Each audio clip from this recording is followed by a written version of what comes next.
Sam, I feel like this is the longest time you've been at home since what, 95? I mean, probably 99. Yeah. Okay, 98, 99. 98, 99. Yeah. Because, when you date how long Chevelle is 1995 or from when the first album came out on Pick? The first album came out, Point Number One came out in 99, which is amazing because I'm only 29 years old. So it's pretty fantastic. Right.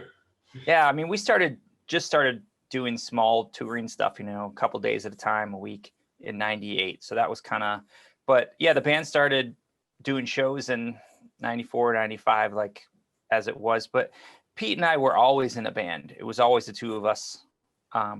So it was almost like, sometimes I talk to these musicians and they've been in a whole bunch of different bands that I never knew what that was like. And they say, man, I wish I didn't know what that was like. I wish I was in one band that was working the whole life, And I mean, sometimes I wish I would have played with more people, but I don't know. I don't think it would work, I don't know. Maybe it would.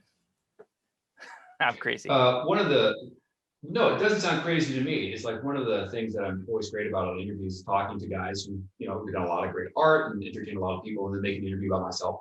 So is that thing you're talking about, that's how it is in radio. Like I used to work at KUPD, have only ever worked at KUPD. And I'm a guy, I'm terrible at this. I've done it everywhere from Alaska to Florida. So I know what it's like on the other side of the wire. Right. Dude, you're lucky you've only been in the same band the whole time. I know, and that's how I look at it. I want to rub it in, but it's good. And I like my brother, so that's been nice.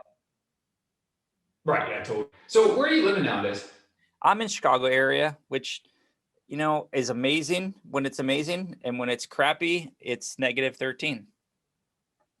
So so Arizona is the Cubs train out here, so we have a little bit of a Chicago enclave. You know what our recent addition to the Valley is for Chicago love? What's that? I'll just Oh, really? Yeah, Malort. Malort. Yeah. Yeah. So how do you drink that? Usually begrudgingly, as a dare, mostly. Is how my exposure to Malort has been that. Hey, you got to try this. It's terrible.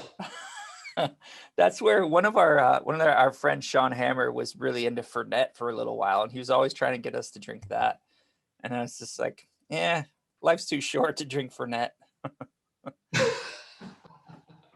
There are things I could be doing. Let's talk about the new album. Nothing is real, and this is a simulation. When I first saw it, I'm like, Niratias? What does the band call the album? Well, we call it Niratias, but Niratias. It's all correct because it's a made-up word. So, but Niratias is what we've been calling it. Like I said, it's a made-up word, which is kind of nice because nobody else has it. Right. When I first saw it, I thought I misread it as almost like either food or a Native American word. I'm like, I don't like the vowel structure. Yeah. So nothing is real, and this is simulation. After the last year, did you ever consider adding "and that simulation is broken" to the end of the title? I mean, who's to say if it's broken? This is just maybe the way it's supposed to go. Maybe there's some big change after this. Or I read today that they're trying to prove about the fifth dimension, that they think that they may be able to find the particle that leads us to the fifth dimension to, essentially, I hope that that's true. So in a year, we may all be in another place, or we may not exist, right? Isn't that a possibility? If they turn on one of these machines, the whole universe could disappear. Yeah, I remember that was the concern about when they were working with the Hadron Collider. They're like, we're going to try and make a little black hole. People are like, a little what?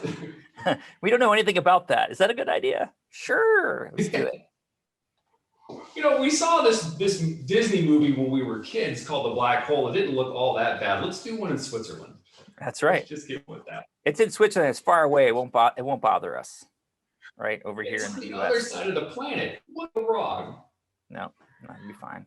So this album was written in 2019, so leading up to this thing. So Yeah. You guys wrote the album, and I suppose I feel like, was your intention to release the album now, or was the intention to release the album last year?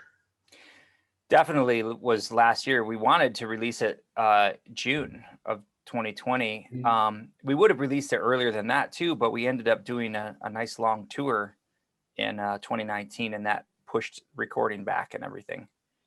So yeah, so I mean, we wouldn't normally go 5 years between albums, but we did some other projects in there, some other tours and things, and that just made it take longer because at this point we've published over 100 songs, and it's just not, it just takes a long time to write something that is still in your vein, something you enjoy and want to play every night, but also not exactly the same as what you've done. It's such a fine line, right? With the bands that you love, if they come out something that's totally different, you're like, oh man, I don't know if I like it or not, right? It's too poppy for me or whatever. And they come out with something exactly the same and everybody's complaining about it. Well, they didn't grow, they didn't do anything. Well, you can't make everybody happy, but you can walk the fence for a little while. That's what we're doing. Right.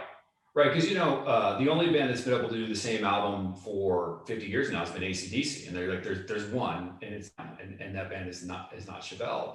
I never really thought about it until you brought it up that not only do you guys do this for your own artistic output, but you have to live with these songs on a nightly basis when you guys are out there playing, right? I mean, you're entirely right. And one of the things that's come up for us several times is, well, we write all our own music. Pete's our songwriter, and we write together. And so many bands that come up to us and said, our hit, we didn't write this song, whatever, or we didn't write half these, and we have to play it every night, and we hate this song, and it's what we're known for. I mean, virtually every band that didn't write their hit song says that to us. What's it like to actually want to play your songs? I mean, we don't want to play every song, but most of them. Yeah. That's an interesting perspective, because sometimes we see like these bands will pick one out of the random, like Alien Ant Farm. They're famous for a cover song, and whether they like it or not, people show up to hear that cover song, And it was great. They did a fantastic job, didn't they?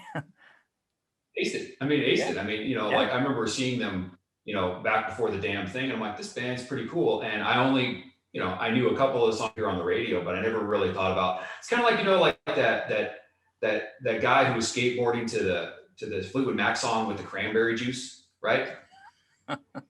If he ever wants to be known, he has to carry a bottle of cranberry juice for the rest of his life. Yeah. I mean, otherwise no one would know who that dude is. Great. That's true too. But there's worse things, I suppose. I'll take the fortune over the fame every time. Most of us will. So yeah, absolutely. You know what? Maybe his version of fame is the greatest because without a bottle of cranberry juice, he just looks like a dude. He's just some guy. And cranberry juice is amazing, by the way. Love it. Oh yeah. Healing properties. Fantastic. It's great with vodka. It's fantastic. You should try it. You have a buddy of yours who probably would like you to try it with Fernet. He'd probably be a huge fan of that. There you go. I'd probably enjoy that. So your band has played a lot of shows for us over the years, and you guys, and I think of you guys, it's hard to what you said earlier is, it's 5 years is a long time for Chevelle to not put out an album. So you guys do giant festivals, you do headline your own shows, and I saw that you guys have dates booked in July for a festival. We do. What do you know, man? Like, what is it going to look like? Do you think it's going to happen? Of course you think it's going to happen, but like, what did these things look like? I mean, someone who would know what's beautiful. Well, the short answer is I have no idea. I don't know what they're doing about ticket sales, about separating people if they're not concerned with it, whether there's precautions being taken. We're just kind of waiting to see if the shows happen. I think to make a long answer longer is we just don't know what's going to happen with insurance. There's no insurance for a pandemic. Who's going to insure a pandemic, right? I mean, insurance companies are like, you can have your act of God clause, but that doesn't cover floods. You got to have flood insurance or tornado insurance or whatever. So I don't know what's going to happen with that. Combined with the fact that I'm seeing that some cities are saying that they're not giving permits for any large gatherings.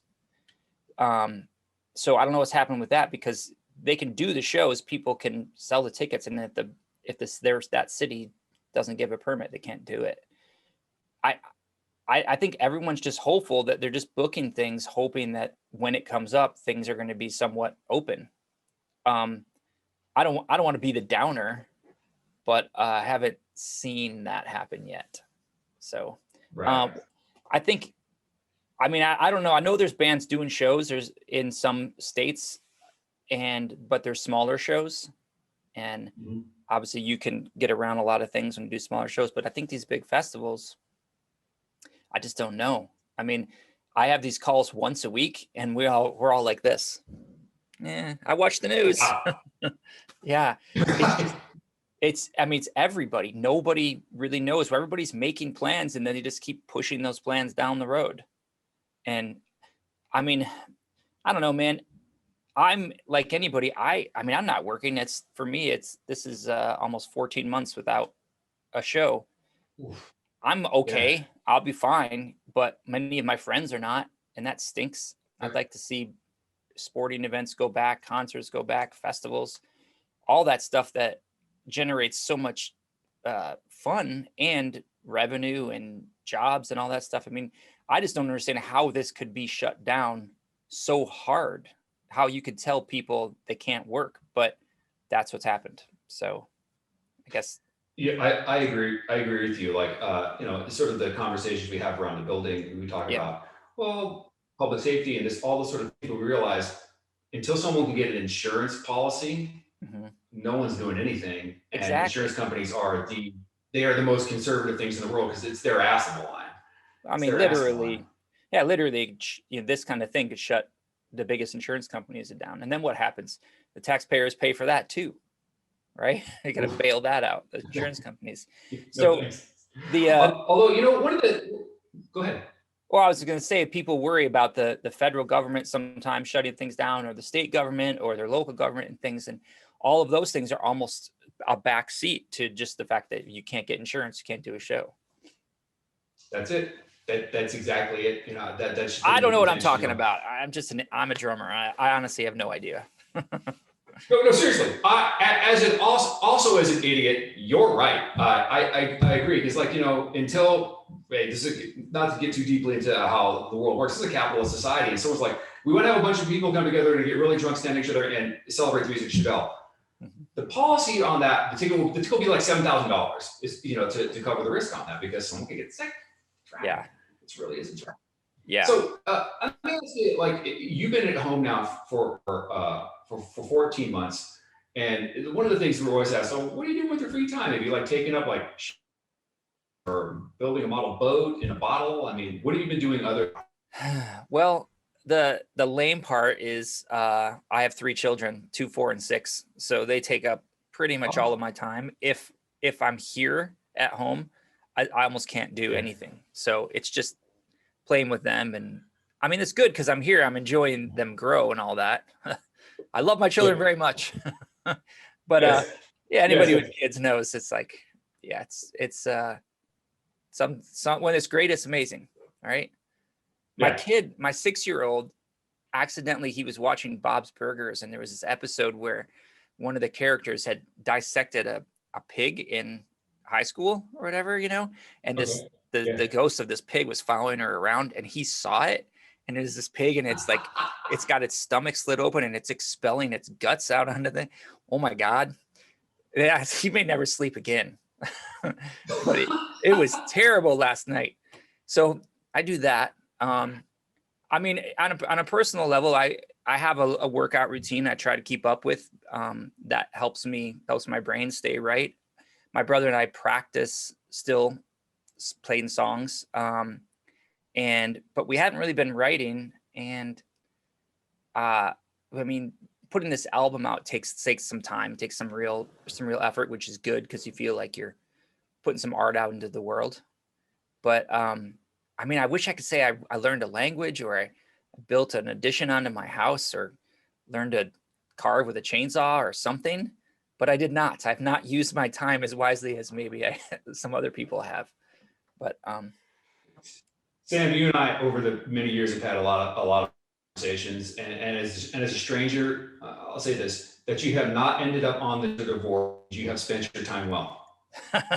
Well, I look at my wife often and I tell her, I'm like, well, we're not divorced. So not, that's actually a big deal, almost 12 years of marriage. Because I could see how people would be getting divorced right now. Be like, I'm just going to dig a hole. I'm half kidding, but I'm half kidding. No, man, I feel you. I like the new song, and I like how, and I don't wish to seem fatuous, but I'm like, it doesn't lose focus. It's long playing self-destructor. It's 5 minutes. It's like it's all there the whole time. And so when you talk about like that songwriting craft, I'm like, okay, I see what these guys are up to, because it's gotta be draining. Do you feel like after doing this whole process of having the basic uncertainty of what personally and professionally life will be like, will it change the way the band sounds, or will the band stay the same? Like when the next iteration of Chevelle, whenever that is, you feel like it'll, or will this have changed it in the band? Because you guys have kept the intensity. I wonder how this whole thing is going to artistic process, I agree. I wonder too. I think it's the best perspective I have for this pandemic changing the band is years and years ago, we went to Australia and toured and did, I don't remember, it was like 19 shows in 21 days or something like that. And we did it in minivans and a couple of planes. And it was very stripped down, very difficult to get from one place to the next. Clubs, no bathrooms, all that stuff. And when we came back to the US, which is obviously our primary market, we were like, this is amazing. Look at these great venues and all these big shows. And we've got sandwiches, and that perspective stuck with us for so long. And I mean, we loved Australia, but it was, we didn't have a following there yet. So we were playing small venues. And so in that way, that perspective stuck with us for a long time, and we were really grateful. So I'm hoping that with the pandemic, and when we do get back to work, when a lot of people get back to work, I could see the country sort of exploding with positivity, because they realized that we were in this sort of Goldilocks zone before COVID hit, where people were able to do everything and I mean, give or take. And I think that we'll appreciate that when we go back. I know my brother and I will, for sure. And Kemble will too. Kemble's playing bass for us. Well, he will when we start playing shows again. Okay. Yeah. So I think that in that way, I think it will make a difference. I think it'll be positive. As far as changing the sound of the band, I think it's always been Pete and I. So this kind of sounds like us. Yeah. Hey, that was a long answer. Yeah, no, I know it was like I'm just gonna float this thing out there like, hey, so using your crystal ball that came through the Hadron Collider that wasn't a black hole, what's the future look like? Yeah, totally. Hey, so I'm never gonna be able to hack your guys' database. The Chevelle 8 balls you guys are doing on that thing for your website. Do you have one handy? Can I see it? Do you have it? I don't. I don't actually have one here. Damn. Yeah. Yeah, those are kind of cool. Our merch people have come up with some pretty good ideas, some just funky stuff that's unusual. So it's not just t-shirts or, just the albums or whatever. They're trying to make cassette tapes again. Have you guys hear about this?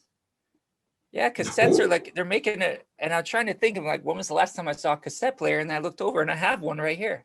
That's amazing. It sounds terrible. So, definitely get into that. That it is like the worst way that I think I ever listened to music was on cassette. It was cool that you could go into a Walkman, but they just sucked. Like the CD was even better, an 8-track was better. The 8-track was like a wider, so it even sounded better, Yeah.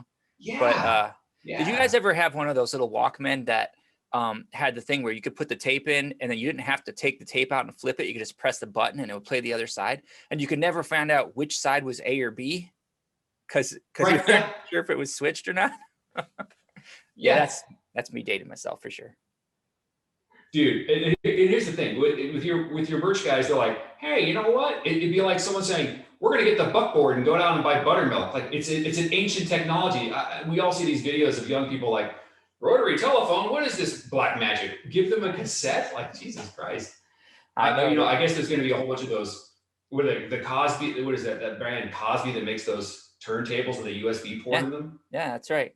I remember you said rotary phone, and I remember when I was a kid, we had it was like the rotary phone, but it had the buttons on it instead of the rotary, but it was still the old style that sat there. And then we broke it, so none of the buttons worked. So we'd have to tap the receiver like 10 times for 0 and once, and if you just wait like a second in between, and you could dial the phone.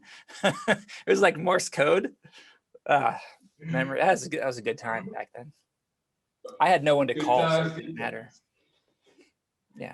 I can say that the advent of digital devices, I don't even know the phone number to where I work, because it's all just saved in my phone. Yeah, I know. Just getting dumber. Sam, I'm glad you seem well. I realized that like your band, like many bands, 2020 was going to be the year that they were going to release a new album and get on the road. And it's good to see that, you're still stoked on it, man. I can tell you're still stoked on it, which is cool. It's nice. Yeah, we love playing music. We love writing, and I'm super happy with this album. I think I'm excited for people to hear the whole thing, because it's definitely a journey of music. So I think there's another Instant Grat track coming out in about 2 weeks. So that'll be the third track off the record. And then March 5th, the album comes out March 5th. And then that's also the next single, which is called Mars. Mars Simula.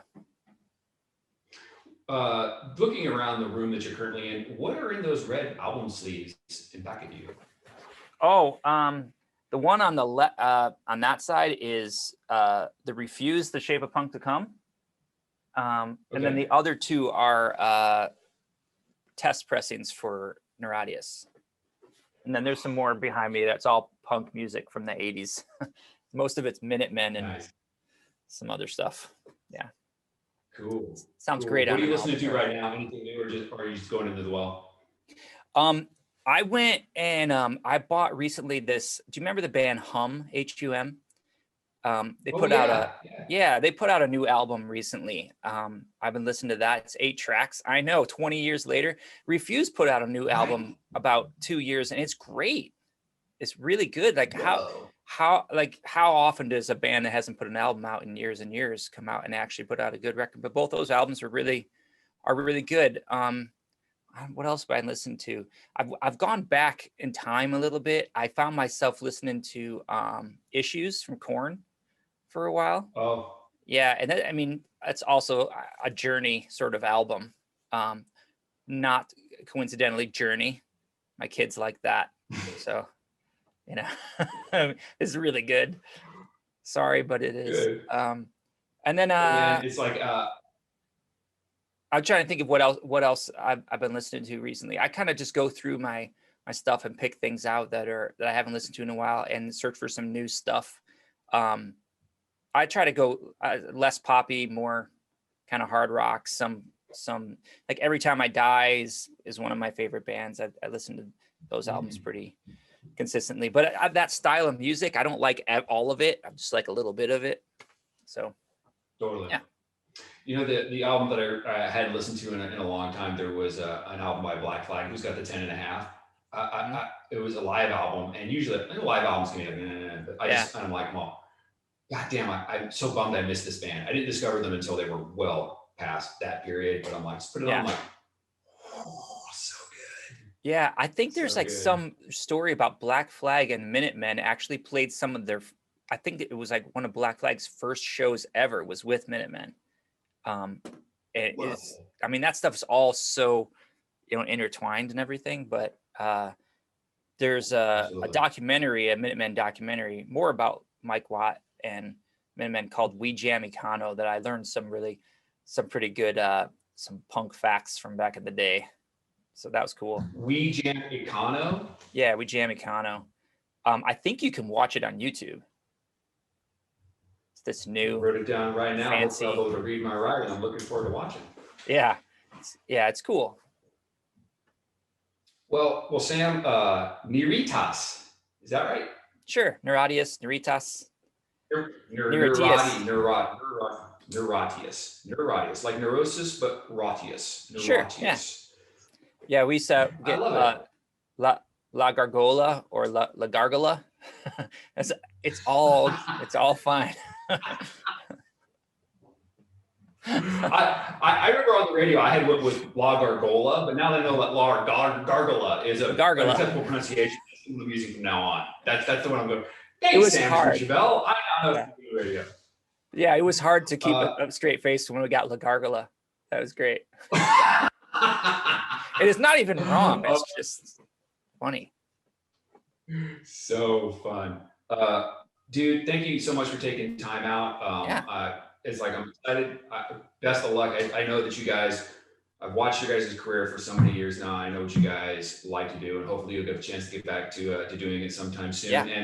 And I can say this, that I know where your son is at with that scene from Bob's Burgers, because the teleporter malfunction scene in Star Trek: The Motion Picture, I saw that when I was a kid. To this day, it terrifies me. It's terrifying. I know. Every time I see a teleporter, I think, I hope somebody doesn't come out inside out, because I don't want to see that anymore. No. I guess that's it. Sam, I hope you have a great day, and you guys too. Time out, brother. Hopefully we'll talk again soon. Yeah, absolutely. I'll see you very soon, I hope. 2021. Yeah, totally. All right, 2021. Here we go. I'll see you guys. Thanks so much. Thanks, Sam. Have a good day, bud. Yeah, you too. Cheers. You got it.